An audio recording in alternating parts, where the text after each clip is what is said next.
Welcome back, everyone. Grab your popcorn because today's story is packed with shocking twists, emotional moments, and secrets that change everything. Let's jump right in. I tell you, this week on General Hospital, from June 15 to 19 is going to be a wild ride, and I'm already grinning just thinking about it. I've been following these folks in Port Charles for years, and when the bad guys start losing control, that's when the real fun begins. You can just feel the chaos coming like a summer storm rolling in off the harbor. The villains are heading straight into a mess, and I'm here for every angry outburst and scary surprise.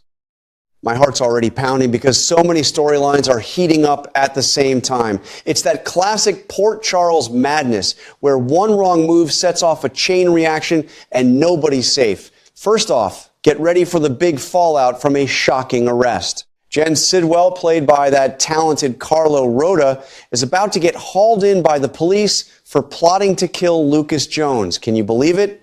Lucas, with Van Hansis bringing him to life, cooked up this clever plan that's got Sidwell right where he wants him. I was sitting there shaking my head thinking, that kid's smarter than he looks. The whole town is going to feel the aftershocks from this one. What really got me hooked is how Sidwell turns to Cassius Faison. You know, the guy who looks just like Nathan West, played by Ryan Pavey. Sidwell's probably going to demand that Cassius destroy any video evidence, the stuff Lucas cleverly set up. He's still acting like the boss, expecting Cassius to jump in and pull him out of this hole. I've seen enough of these power plays over the years to know it never goes smooth. And here's the scary part that makes my blood run cold. If Cassius doesn't play along, Sidwell might threaten to take out Liesl Obrecht. Poor Kathleen Gotti's character has been through so much already. I just hope she stays one step ahead because that woman's got more fight in her than most folks half her age. It's the kind of threat that reminds you how dangerous these villains can get when they're backed into a corner. Watching all this unfold, I can't help but smile and shake my head. General Hospital still knows how to keep an old guy like me glued to the screen. These characters feel like old neighbors to me now. I'm telling you, folks, clear your schedule and grab your favorite chair. This week is packed with drama that'll have you talking about it for days. What a time to be watching. Second, I tell you, folks, this week on General Hospital from June 15 to 19 is going to be a wild ride, and I'm already grinning ear to ear. I've followed these Port Charles stories for years, and when the villains start losing control, the real fun begins. Brace yourself for angry outbursts, scary surprises, and multiple storylines heating up all at once. It's pure Port Charles madness. The big shocker is the fallout from Jen Sidwell's arrest. Carlo Rota's character gets hauled in by the police for plotting to kill Lucas Jones, thanks to Van Hansis' clever Lucas setting a trap. The whole town will be buzzing. Sidwell won't go down easy, though. He'll probably pressure Cassius Faison, Ryan Pavey, to destroy the video evidence Lucas planted. If Cassius refuses, Sidwell might threaten poor Liesl Obrecht. Kathleen Gotti's character has been through so much my heart aches just thinking about it. Then there's Ross Cullum, played by Andrew Hawkes.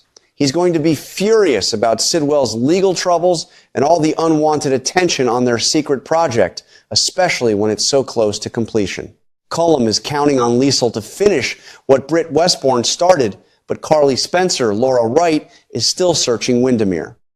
I wonder if she'll find the ring Jocelyn Jacks Eden McCoy dropped and realize her daughter might still be there. It gives me hope that Carly and maybe Valentine Cassadine, James Patrick Stewart, could help rescue both Jocelyn and Liesl.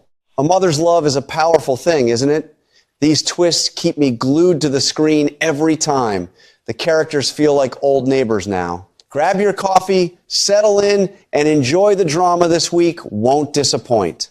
I can't wait to chat with my wife about it all. Finally, I tell you folks, this week on General Hospital from June 15 to 19 is going to be a wild ride, and I'm already grinning ear to ear just thinking about it. I've followed these Port Charles stories for years, and when the villains start losing control, that's when the real fun begins. Brace yourself for some explosive, angry outbursts, scary surprises, and a whole bunch of storylines heating up all at once. It's pure Port Charles madness that keeps an old guy like me glued to the screen every single day. The big shocker is the fallout from Jen Sidwell's arrest. Carlo Rota's character gets hauled in by the police for plotting to kill Lucas Jones, all thanks to Van Hansis's clever Lucas setting up a smart trap. The whole town is going to be buzzing with whispers at the hospital, down at the Metro Court, and everywhere in between. I was chuckling to myself when I heard about it that young Lucas has more guts and brains than folks give him credit for. Sidwell won't go down quietly, though. He'll probably turn straight to Cassius Faison, the guy who looks just like Nathan West and is played by that handsome Ryan Pavey. Sidwell's going to demand he destroy any video evidence that Lucas planted. If Cassius refuses, things could get real dangerous fast. Sidwell might even threaten poor Liesl Obrecht. Kathleen Gotti has brought so much fire to that character over the years. My heart aches thinking about her being in the crosshairs again after everything she's already been through. Then there's Ross Cullum, played by Andrew Hawkes. That man is going to be fuming mad about Sidwell's legal troubles and all the unwanted spotlight on their secret project, especially now when it's so close to being finished. I can just picture him pacing around, red-faced, muttering about how Sidwell is ruining everything. Cullum has been counting on Liesl Obrecht to finish what Britt Westbourne, that wonderful Kelly Thiebaud, started. But now that plan might be in serious danger, particularly with Carly Spencer. Laura Wright does such a strong job with her still searching around Windermere. I keep wondering if Carly will stumble across the ring that Jocelyn Jacks, played by Eden McCoy, dropped. If she picks it up and realizes her daughter might still be trapped on that property, well, that could change everything in a heartbeat. A mother's love is one of the strongest forces out there, isn't it? It gives me real hope that Carly and maybe even Valentine Cassadine, played by the smooth James Patrick Stewart, could step up and help rescue both Jocelyn and Liesl. Wouldn't that be something special to watch? Over on the Quartermaine side, Brooke Lynn Quartermaine, brought to life so well by Amanda Setton, might try to set a trap for Willow Kane, played by Caitlin McMullen. Willow was the other driver who fled the scene of Jordan Ashford's accident. Tanisha Harper's character sure has been through enough lately. Lucy Coe, that lively Lynn Herring, even suggested the idea. But here's the thing that makes me shake my head. Brooke Lynn knows in her heart she was the one speeding down the road and didn't even realize a crash had happened.